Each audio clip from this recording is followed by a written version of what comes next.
count steps on OPPO A80 5G, first of all, you will have to open Google Play Store, click on the search, and you will have to download the Google Fit application. So when you download it, you will have to open it.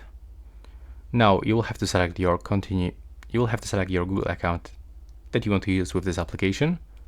So click to continue. Now there's your base information about you, so you can input your gender, birthday, and your size.